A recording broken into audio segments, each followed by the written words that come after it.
Hello, Midway Piper here. I hope all is going well. It's Friday. That means today is another edition of Pipes and Books. It is also a very welcome day off. I worked yesterday from 9:30 in the morning till 9:30 at night. Straight through. And I'm tired. So, very welcome to have a day off. Housekeeping. Hardcastle, Argyle.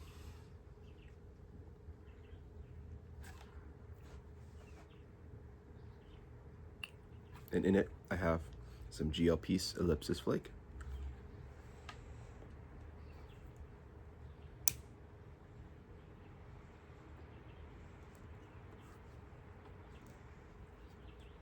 So first of all, thank you all for the suggestions of GL Peace blends to try. I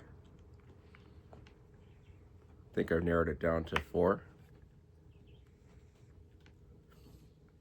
So I'll probably hit the buy button on that shortly.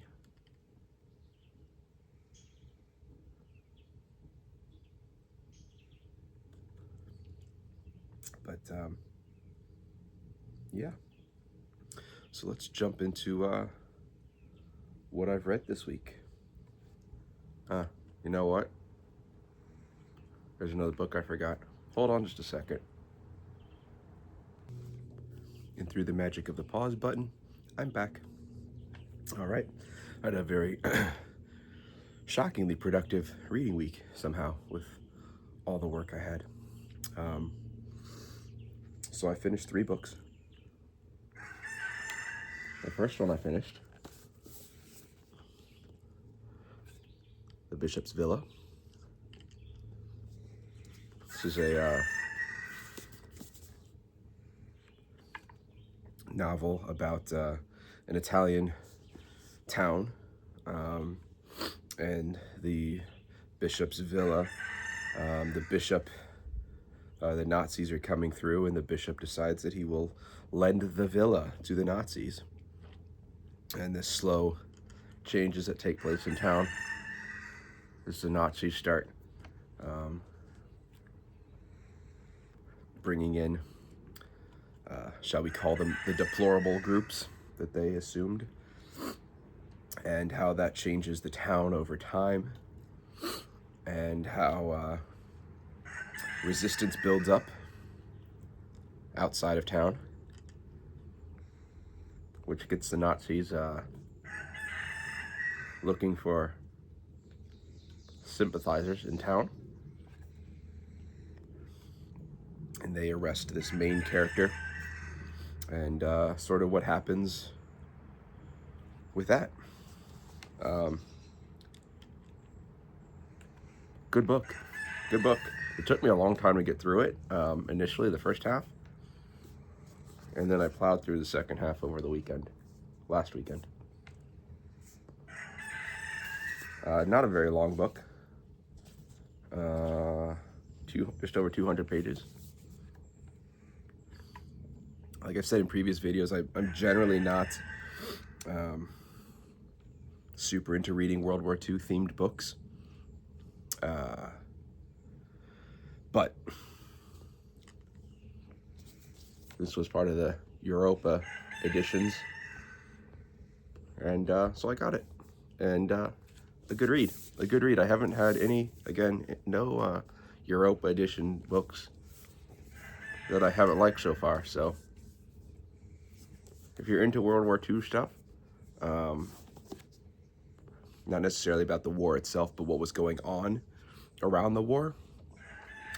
Again, it's a novel, but The Bishop's Villa, I would recommend that. So that was the first book I finished this week. Second book I finished this week, Stephen King's new book, Never Flinch. Again, this was a continuation in the Holly Gibney series. Mr. Mercedes, the initial Mr. Mercedes 3 books, and then was it last year he put out Holly, and then this book. Pretty good book. There's 2. So these are not, this one especially is not of the supernatural Stephen King assumption, I guess you could call it. There's really nothing supernatural in this book at all. It's just a straight up murder mystery kind of deal, and Holly Gibney is there to solve the murders. There's 2 killers simultaneously working for various reasons, and it all comes together wrapped up in a nice, neat little package at the end. Give it a solid 3.5, 4 stars out of 5. Not bad. Nothing to blow you away, but a good, solid Stephen King book. And I mean, the man has been writing forever. I want to say he's in his like 80s now, 70s, 80s. And he's still pumping out like a book a year, so good on him. So yeah, not a bad read.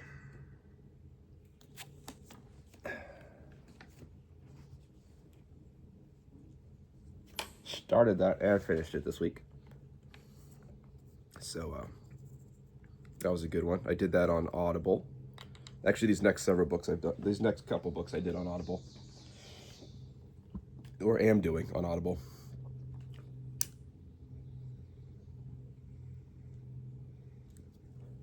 Next up, I just finished this one last night. It's a new Michael Connelly book, Nightshade. Again, you might be familiar with Michael Connelly from the Harry Bosch series, whether you read the books or watched any of the TV shows, The Lincoln Lawyer, any of that stuff. That's all Michael Connelly. This is a book of a new main character, Stillwell, and kind of solving multiple murders. Again, takes place in Los Angeles and Catalina Island. Sort of jumps back and forth between the 2 locations. Again, it's another solid Michael Connelly book. California murder solving. It's what you come to expect from him, but always gives you a pretty solid storyline. So good stuff. I have all of his Harry Bosch books in hardcover. I have all the Lincoln Lawyer books in hardcover. I've got several of his more standalones in hardcover. Solid stuff, as always. So, Nightshade, good one. All right, so that's it for books I finished this week. It's 3 books. It's pretty darn good, right? I was at the grocery store today, and I keep seeing these poppy probiotic sodas. So I figured I'd give one a shot and see how it is. Pretty good stuff. It's not bad. Especially out here when it's this freaking hot all of a sudden. It is 82 degrees. Yesterday was about 89 degrees. It happened out of nowhere. We're coming off a week of cold rain. And then all of a sudden the week is ending off in the upper 80s. Feels great, but a little much or a little fast. So, we were dipping into the low 40s at nights earlier in the week, and then all of a sudden last night was a low of like 74. It's crazy. Craziness. So what am I reading now? I've only got one book going right now, actually. In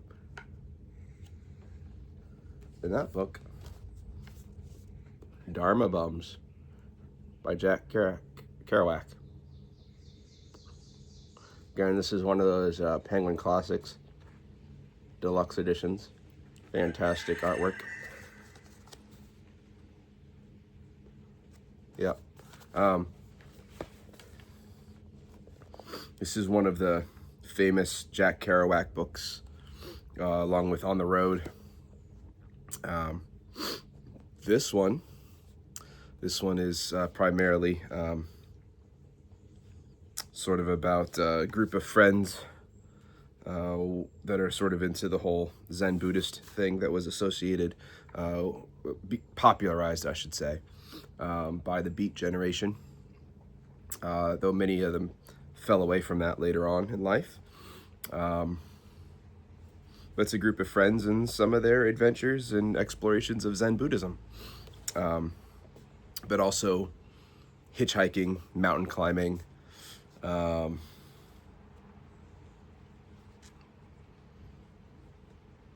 riding trains, all that good stuff. Great book. Absolutely fantastic. This has been on my radar to read for a long time, and I am thoroughly enjoying it. I'm probably about halfway done with this book at this point, actually. I've been listening to it all day, and I haven't updated my place. That's where I was in it before, so very much enjoying this book. Which leads me into the theme of today, finally, 12 minutes in, the theme of today's Pipes and Books. One of the main characters, so this is loosely based on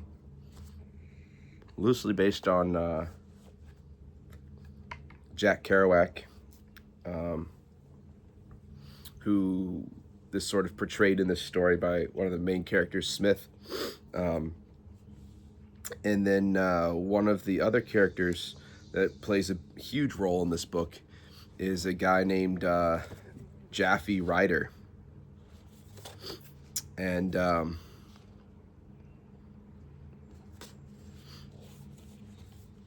Jaffe Ryder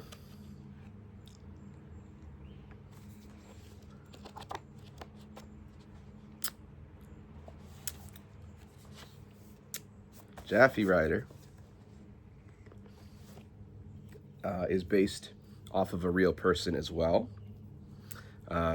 Jaffe Ryder is Gary Snyder, who was another beat poet, author, and I have been a huge fan of Gary Snyder for quite a long time. I mentioned in a previous video that I had a lot of Gary Snyder books, and I think a lot of them got lost in my post-college moves.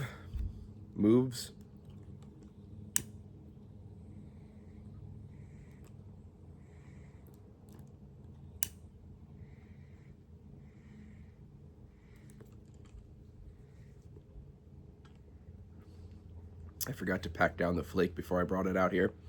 And once I packed it down, I realized I only had like half a bowl. So it'll be gone soon.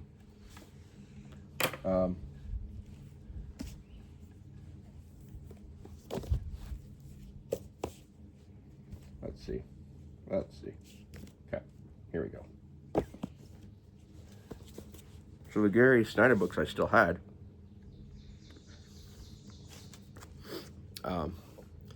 The Etiquette of Freedom. And this was actually, there's actually a film attached to this one.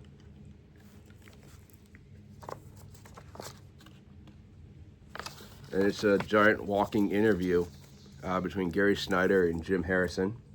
Jim Harrison, Gary Snyder. Gary Snyder.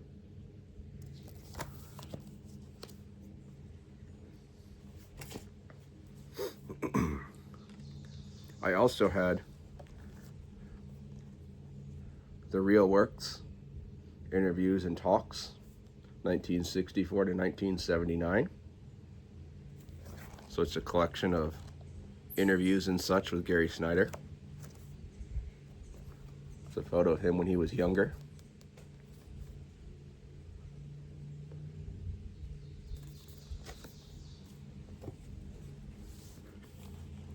Gary Snyder was very big into the Zen Buddhism. He's one of the beats, I believe, that did not ever really move away from it necessarily. He traveled to Japan, spent time in Japan learning Zen Buddhism, but also having life experience working in forestry on ships, international shipping, oil vessels, all that kind of stuff. I also had Back on the Fire, essays by Gary Snyder. There's the man again. So he's spent a lot of his life in California, in the Sierra Nevada mountain range. Born in Oregon, I believe, or Washington.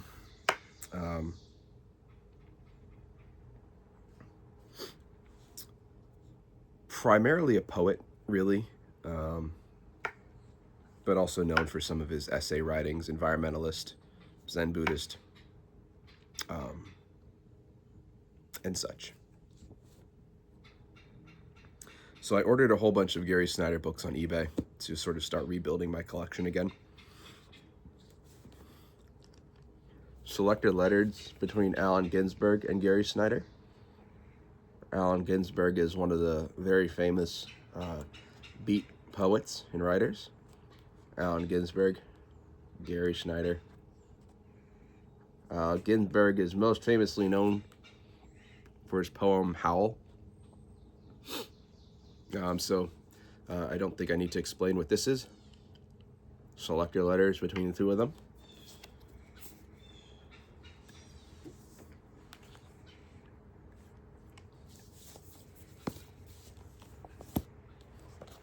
I got The Practice of the Wild, essays by Gary Snyder. These are mostly sort of environmental writings by Gary Snyder. There's a lot of famous stuff in this book.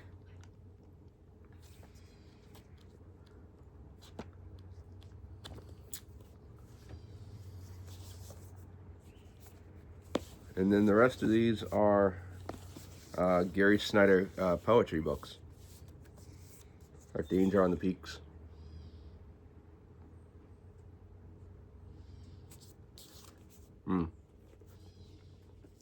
A mountaineer as well.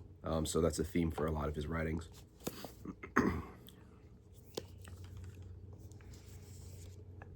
Mountains and Rivers Without End.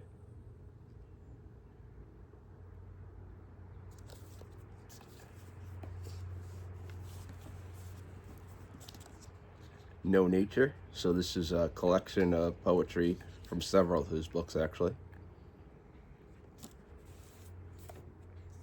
And I guess one of the most recent publications, This Present Moment.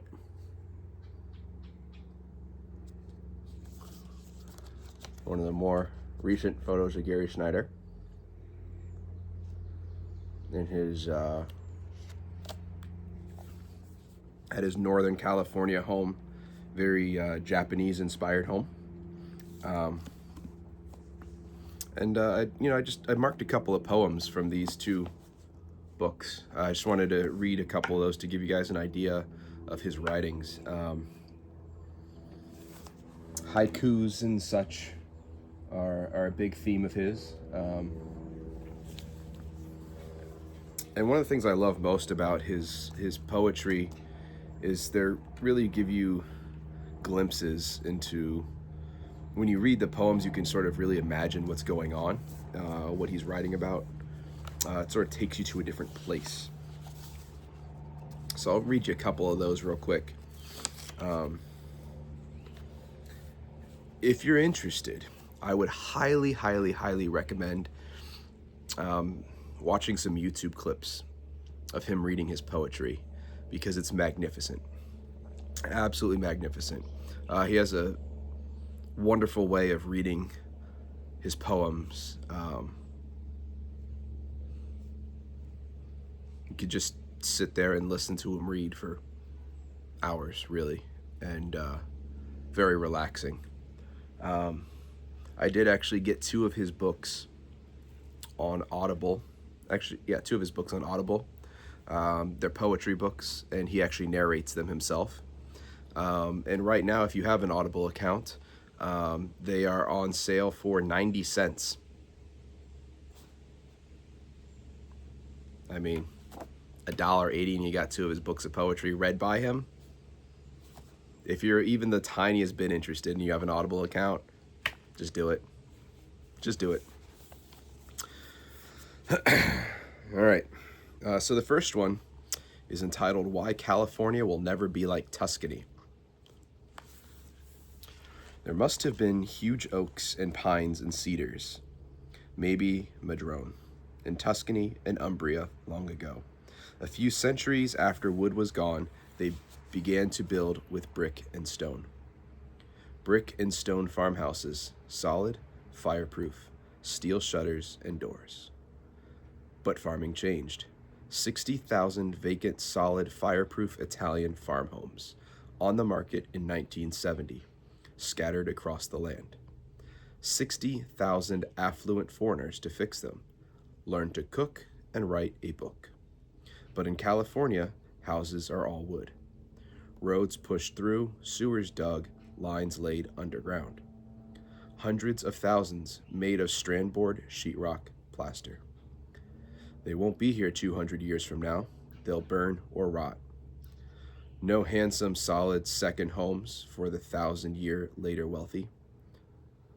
Melanesians or Eskimo, artists and writers here. Oak and pine will soon return. It's just a wonderful, brief little poem about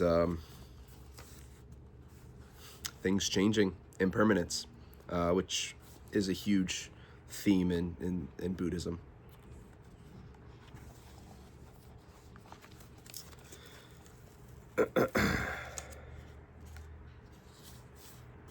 This one, very short. It's entitled "From the Sky." And this is what I was talking about with, when you listen to this or you read this, it really gives you, you can picture exactly what he's saying as you read this. The sandhill cranes are leaving. Soundings from the sky. Songbirds from Central America begin to arrive, flitting through the bushes, snow patches on the ground, truck still in four-wheel drive.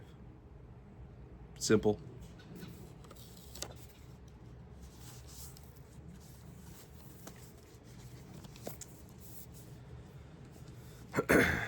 And then looks like three others I just picked out real quick. And these are going to be from No Nature. Those last two were from this present moment.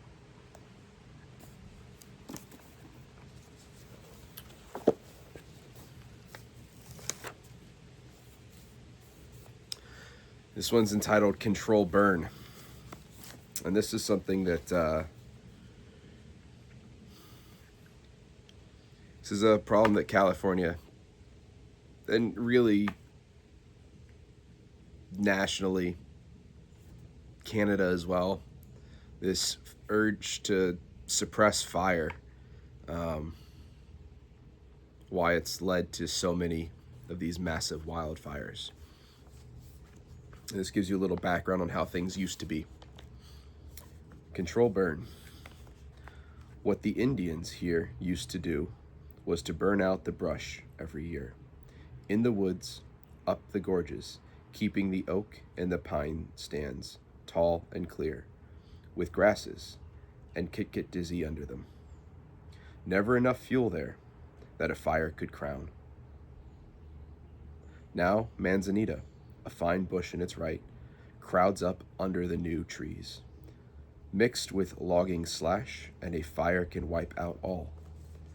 Fire is an old story I would like, with a sense of helpful order, with respect for laws of nature, to help my land with a burn, a hot, clean burn.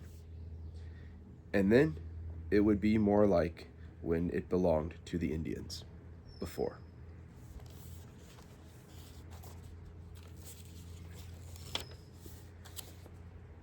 So Kit Kit Dizzy, that is the name of his home in Northern California. If you're like, what the heck did he just say? Kit Kit Dizzy.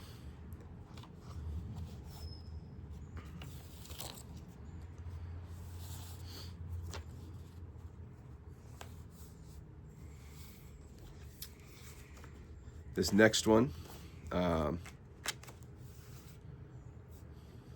it's called Seaman's Ditty. I'm wondering where you are now, married or mad or free. Wherever you are, you're likely glad, but memory troubles me. We could have had us children, we could have had a home, but you thought not, and I thought not, and these 9 years we roam. Today I worked in the deep dark tanks, and climbed out to watch the sea. Gulls and salty waves pass by, and mountains of Araby. I've traveled the lonely oceans and wandered the lonely towns. I've learned a lot and lost a lot, and proved the world was round.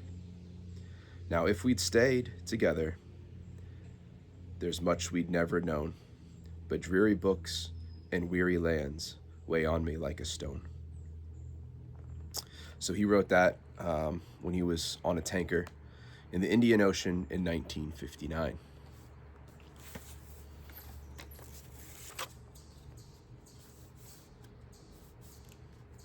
So again, just a quick poem about a life that could have been.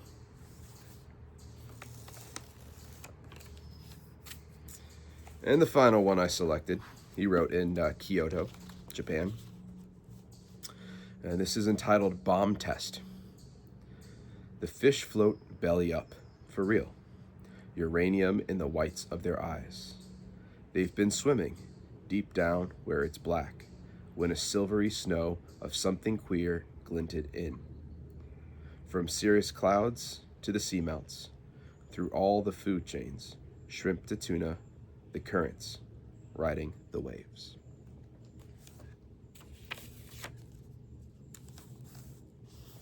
Again, a lot of his poems, a lot of them are pretty short. There's not a whole lot to them, but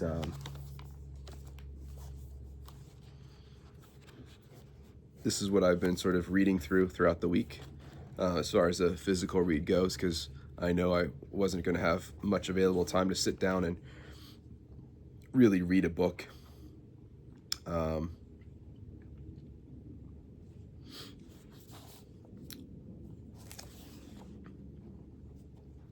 So yeah, that's that.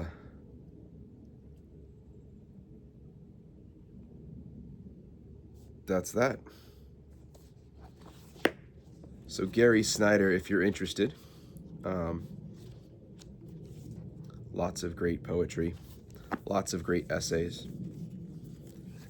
And if you're remotely interested in the Beat Generation, Gary Snyder is one. I don't feel like he's very well. Obviously, he's well known, but he certainly doesn't get a lot of the Beat Generation popularity, I would say, that folks like Allen Ginsberg and Jack Kerouac get. So, again, Gary Snyder, if you're interested, check out some of his stuff. Again, those audiobooks are like 90 cents and actually read by him, so well worth it. The Dharma Bums audiobook I'm listening to is actually narrated by Ethan Hawke, so that's been very it's been a nice, cool touch to that book as well. So yeah, everything in this in this video, I would highly recommend. You could do much worse than picking up any of these. So yeah, that's what's been going on this week.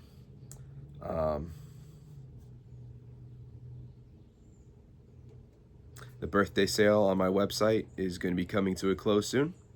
I'll leave the information in the description below again. Midwayapparel.co, and the 20% off coupon is YTPC Love, I think. I'll put down for sure in the description of the video. But that sale will be coming to an end, so if anyone is interested, you can check that out. All right, that's it. That's all I got for you. I will see you all in the next video, and have a fantastic weekend. Bye.